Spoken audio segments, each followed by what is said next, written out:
It's palengke day na naman, kaya ang aga naming umalis ni Mister. Alas 5 lang ng madaling araw, bumabiyahe na kami, sumusuong sa malamig na hangin sa umaga. At eto nga, dumating na kami sa palengke. Namili na ng mga kung ano-ano. Ang dami na naming mga napamili, hindi ko na na-video lahat dahil busy na kami. Ang daming prutas. Pauwi na nga kami, dito na lang kami dumaan sa tulay na to dahil hindi naman na umaapaw, tapos na yung ulan, para mabilis na rin kaming makarating sa bahay.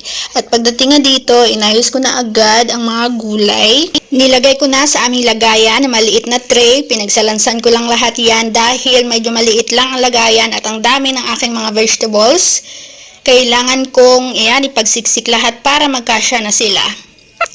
Ganyan lang.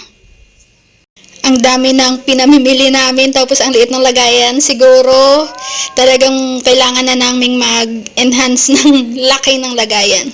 Ayan lang. Meron pa ako ditong isang tray na excess para sa ibang mga gulay. Dito ko nga nilagay yung repolyo, ayan, kalabasa, peras, ang aking, patatas. At ilalagay ko na nga ito sa aming cute na refrigerator. Nilagay ko lang sa taas yung isang tray na medyo maliit, yung kulay green. Yung sa ilalim, ayan, siniksik ko na. Ilagay ko na nga rin to ang aming mga desserts na kung ano-ano lang, espasol, kakanin, ayan. Tapos, bumili din ako ng dairy cream para sa aking seafoods. Yung mga meat namin, ito lang yung aming mga pinamili. Meron kaming, alimango, dahil nagkikrave ako kahapon pa. Oh my Napagbigyan God. din. Kumusta naman? Ayan, mad crab ito guys, buhay pa yan. At bumili din kami ng tahong. Yan, kasama sa cravings ko yan kahapon. Oh my God. Ayan, diba? Medyo maliliit lang siya kasi ayoko na masyadong malalaki. Bumili din kami ng atay ng bangus. Bangus na boneless. Ang laki niyan, guys.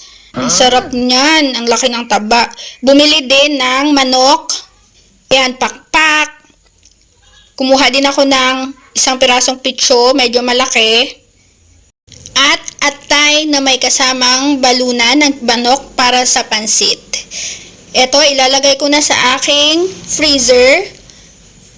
Medyo nahihirapan ako maglagay guys kasi medyo marami yung meat na to.